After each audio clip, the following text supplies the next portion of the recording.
Jerry Bow asks, do you realize all you do is whine? How did you know? Just gonna rip it out.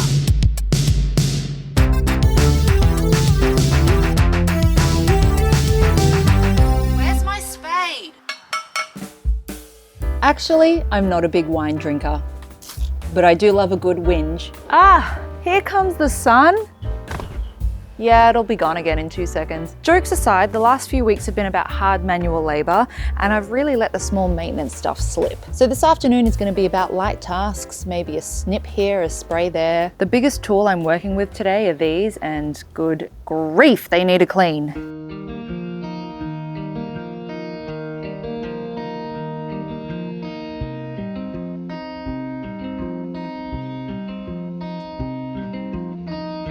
Okay, we're gonna start by just giving this the snip. It needs a little bit of a trim. What is this? Susan, I never thought I would say this about a succulent garden. I really like yours. I think it's the addition of the gara and the euphorbia that softens the look. Thanks, Susan. Could you please share what kind of euphorbia it is? Okay, so the Bunnings tag just calls it a euphorbia white. Other variations might be euphorbia diamond frost or snow or something like that. The botanical name is a euphorbia hypericifolia. I'm just gonna put it up on the screen here. Honestly, Susan, this plant is a total game changer. First off, the flowers last forever. It is the middle of autumn right now. And yeah, it's still kind of warm, but look at it. This thing has been blooming since last spring. Honestly, I can't remember what it did in the winter because that's when I got really busy with my last theatre job and I did not look at the garden at all. So I can't tell, I don't know what happened to the flowers. I don't really remember seeing it without flowers though, but I don't know. My memory's a little bit stunted around that time. Either way, this plant is tough as nails. It survived the move from my old garden and even spent a few weeks in the summer in a nursery pot, and it did not bat an eyelid.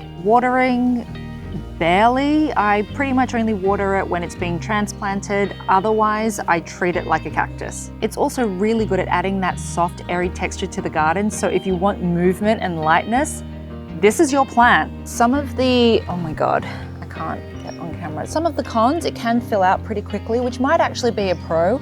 But if you've got plants around it like this, you do need to trim it back to keep it in shape. And being a euphorbia, it's got the white sap, so you just got to be careful about that. Yeah. Can you see that white sap? Yeah, no, not really. I've gotten it on my skin before and I haven't had a reaction, but some people do, so watch it. Maybe there. I'm gonna have to relocate another spider. All right, you're gonna go here. I'm sorry. Where did you go? Thank you, sorry. Oh man, this has grown so much. Ugh, big plant. That's a dead cosmos. That one's about to go as well. Oh, there's a lady beetle on it. I'll let you do your thing. The base of the euphorbia is like right here. It's like right at the back. And all of it, all the foliage and the flowers have just grown forward. Can I please get rid of that? Sorry, Gara. Meh. Oh no. Okay, I have to show that to you in a minute. Oh, bummer. Oh, the crassula's rotted. Oops. Oh, geez. Where do I start? Honestly, I wasn't too fussed with this plant in my old garden, and I think it was because those garden beds that I was working out of, they had the cream ColourBond fence behind it, and white flowers on a cream background. It just doesn't, like, meh, they're just blending into each other. I also just bought this plant from Bunnings on a whim. It was just meant to be filler. But now, in this garden, it pops. Look at it. It's like a breath of fresh air. It just offsets the heaviness of, you know, the cactus and the agave and the other succulents. I'm gonna try and remove, but this might look a little funny for a while, but it'll bounce back, I am sure of it. I hope I'm not destroying this. Oh, no, that's fine. Did I ruin everything? It's gonna bounce back. It's gonna bounce back. It's gonna bounce back. Yeah. Oh boy. Oh no. What have I done? Oh no, I'm making it worse. Stop with the scissors. No, I need to take this whole thing out now. Yeah, okay, that's okay. That's okay. How much more should I chop? I'm gonna chop one more bit. There, that's it. Right, another bit. Oh, yeah. Is that too much? I can't tell. You know what? I don't see a ton of garden designers use this plant. It doesn't make anyone's drought tolerant list or tough plant list. And I'm like, why not? Or am I somehow pioneering something? Anyway, I think I've chopped off too much. No, it's okay. But look at this. Rotted. I'm gonna have to reset that. That is not a today job. I think because the euphorbia was kind of covering this, it wasn't getting enough sunlight to dry out. Oh, that's a bummer, isn't it? Oh well. We'll fix it up and it'll bounce back. And maybe I can just add a little bit more sand to this spot when I do. Here's another one. I've planted 6 in the garden. It has just become my favorite plant to pair with cactus in the garden. Like 5 stars, 10 out of 10. Highly recommend.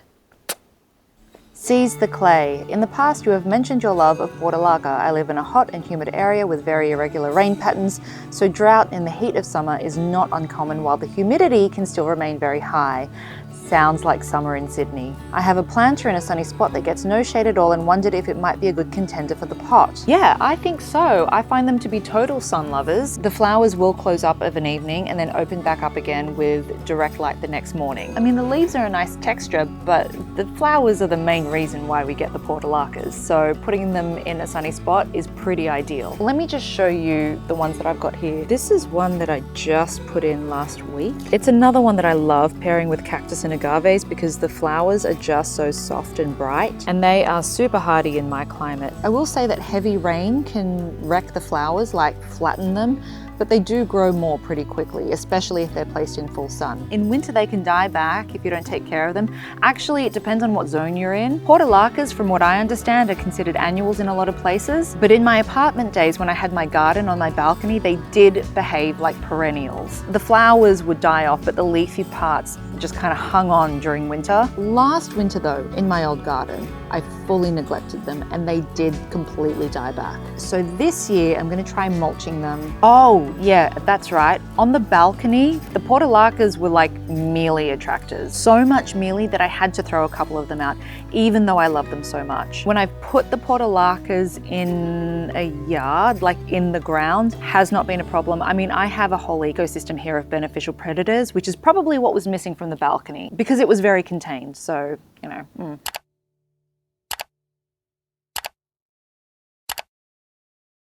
This one was in relation to the video where we trimmed down a whole bunch of trees. Great work, it was obviously needed. Interesting to see how the tree near the house has been pruned heavily before. Is it a camphor laurel? Yes, it is. And you're right, it was cut back here by the previous tenants, or the owner, and we have another one out the front of the house. Highly invasive, very robust root system, not great near houses. I mean, look at all of this broken concrete along here. So, if you haven't watched the video where we trimmed down a whole bunch of trees, the reason why we're doing this is because our sunlight situation has drastically changed now that we're in autumn heading into winter. When we first moved here in the summer, we had a good amount of sunlight streaming into the garden, but now with the sun sitting lower in the sky, most of it is blocked by the treetops. I mean, look, we're renting, so it's not our responsibility to clear all of the invasive trees, but despite removing as much as we could with our beginner skill level, it still needs more pruning. I mean, it's 3 o'clock and this is blocking pretty much all of the sunlight in the garden. Look, that's not good. So what we've actually done is we've reached...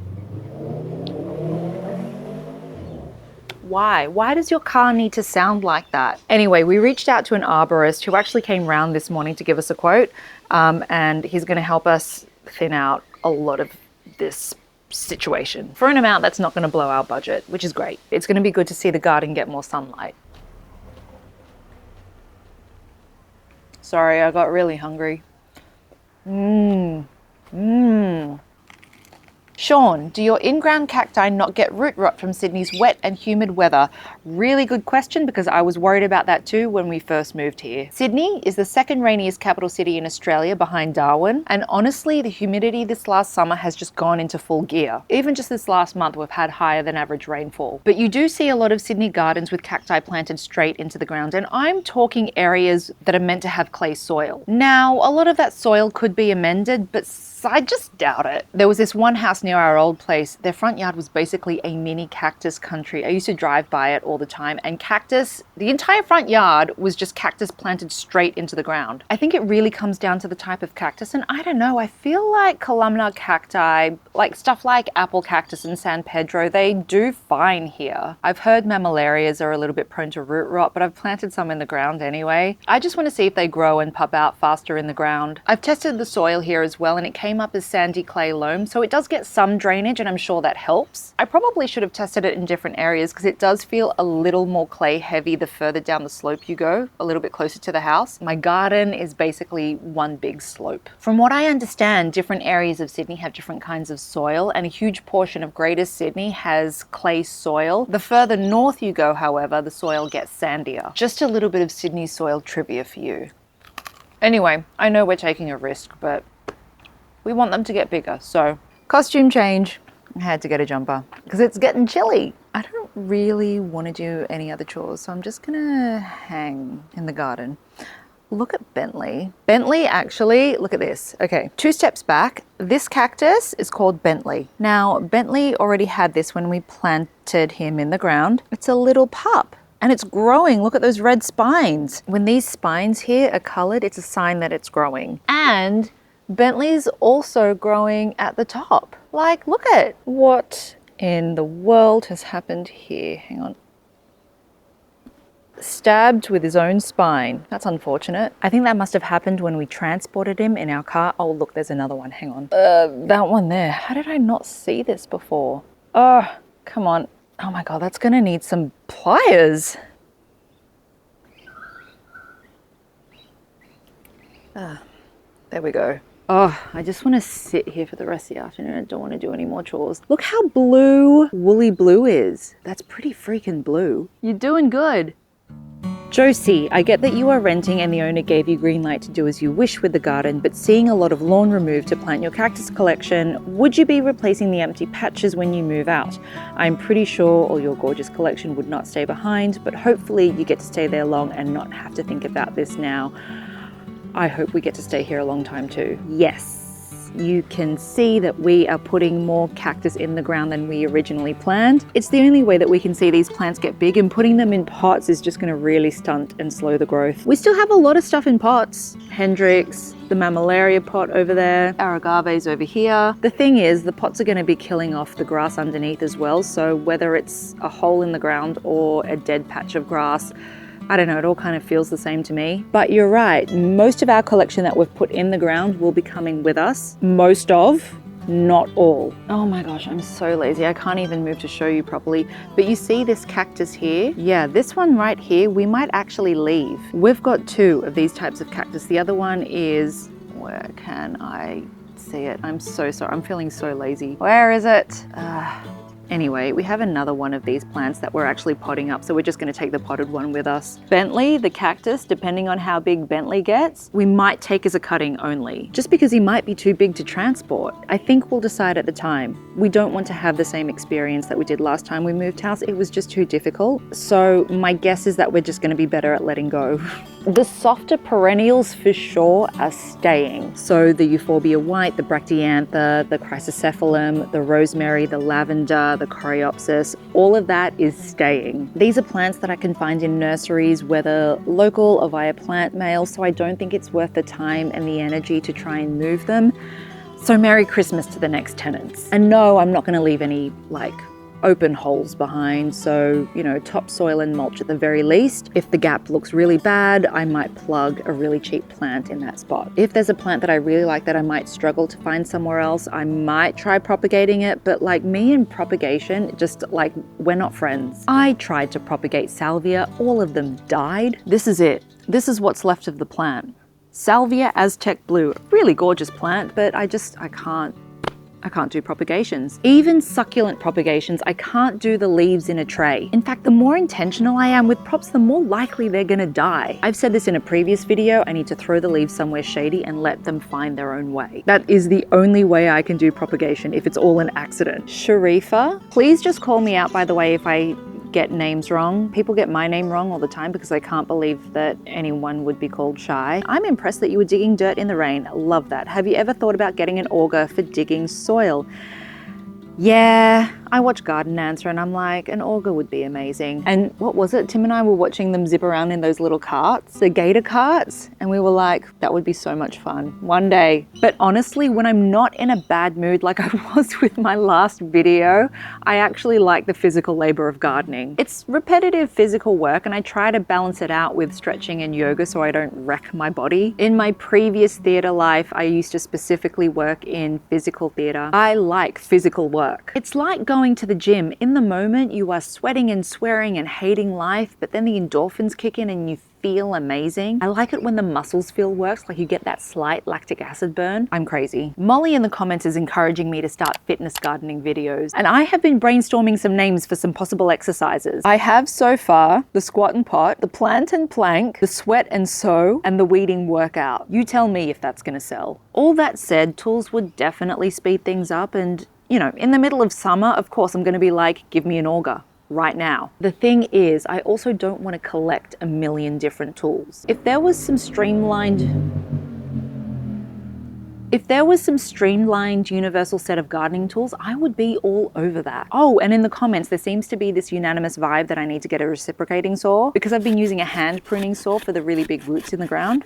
I'm open to it. I'm looking into it. We do have a mini chainsaw that I use for small logs, but from what I understand, it's not really good for the chain to be hitting the ground. So I need something else to cut up the really big roots in the ground. Oh, I've just seen a garden chore that I can do right now. And I really should do right now because I've been putting it off. Aphids on the broad beans. Dusk is the perfect time to do this as well. When you spray this on, you've got to make sure that it's dripping wet. So this is a spray called EcoBug. Active constituents, potassium salts of fatty acids. Outdoor crops, aphids, thrips, mealybug. Apply to the point of runoff. It is important that the spray makes direct contact with pests. A lot of people don't realize this, but like repeated applications will sometimes be necessary. People kind of expect that you spray things once and it solves the pest problem, and in a lot of cases that ain't gonna be what happens. Forever a succulent addict. Love seeing Tim sailing through from time to time. I really love watching you both together. Have you ever thought about doing a video together, chit-chatting while you play with plants? I asked him and he was like, nope. Absolutely not. He's just not an on-camera kind of person. And I totally get that. Not everyone wants to be on camera. And YouTube is my thing. It's not necessarily his thing. He's just happy to float in from time to time. If he changed his mind and wanted to chat on camera, I would, of course, 100% welcome that as well. Oh, look at this. The snow peas are flowering. Although, why aren't these climbing? Why are they just falling over like this? I clipped them here, but that probably wasn't enough.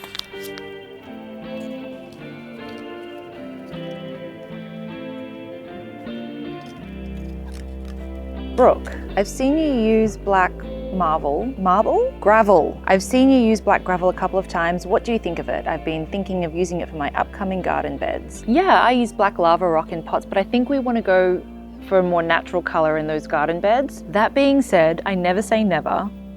And knowing me, I'll look at it and be like, that needs some black lava rock.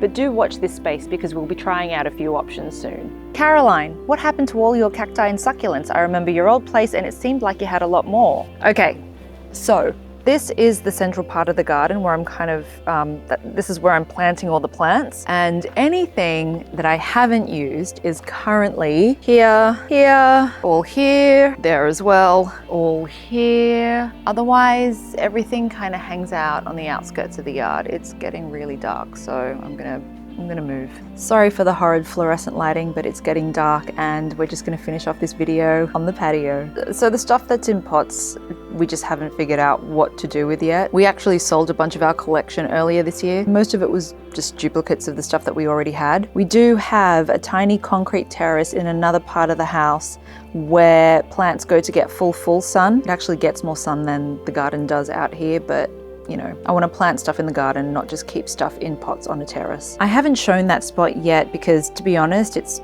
kind of a bit meh. One day I might do it up, but right now the main garden is my focus. Road, do you have any snakes in your garden? Not that I've seen. yet. Would I be surprised? No. We did have a blue-tongued lizard hang around recently, and there are heaps of tiny like skinks and little lizards, which is great because they're awesome for pests. And then there was that story not long ago where a guy in Sydney found like 100 red belly black snakes in his Sydney backyard, which is terrifying. My dad actually found a red belly black snake in his garden once. Like most of the time they're just passing through and you don't need to worry about them. Like stay out of their way, but you don't need to worry about them. But still, this is why boots matter, gloves matter. Diego, what plant is the red and bluish one on the right? Okay, this is a recent comment on an older video filmed in our previous garden. Hang on. If you can't survive, then you can't be in my garden. I'm sorry. Lazy. Lazy, lazy, lazy. Let's keep it lazy. Oh, okay. That is a echeveria harmsii ruby slippers. Lisa, I think you wanted an update on it, and I can tell you that it's not looking good. I'll try and get some footage of it in the day. So when we moved house, I put it in a pot with another plant. I think it was the sedum golden goddess. And then when we moved here, it sat in the shade for a few weeks because I didn't know what to do with any of my plants. At some point when I realized how leggy it was getting, I put it in the kitchen garden, which at the time was getting a lot of sun, but now isn't. So, you know, it's very leggy. It's not red at all, which makes me sad because it's such a beautiful plant. So I do have to dig it up and probably set them as cuttings somewhere so they can get a little bit stressed. That is all the questions that I have for now. Bit of a different video, but I hope you enjoyed slowing things down. I certainly did, and I needed it. But don't worry, we're gonna get back to work, back to planting in the next video because there is still lots to do. Have a really good week. I'll see you in the next one.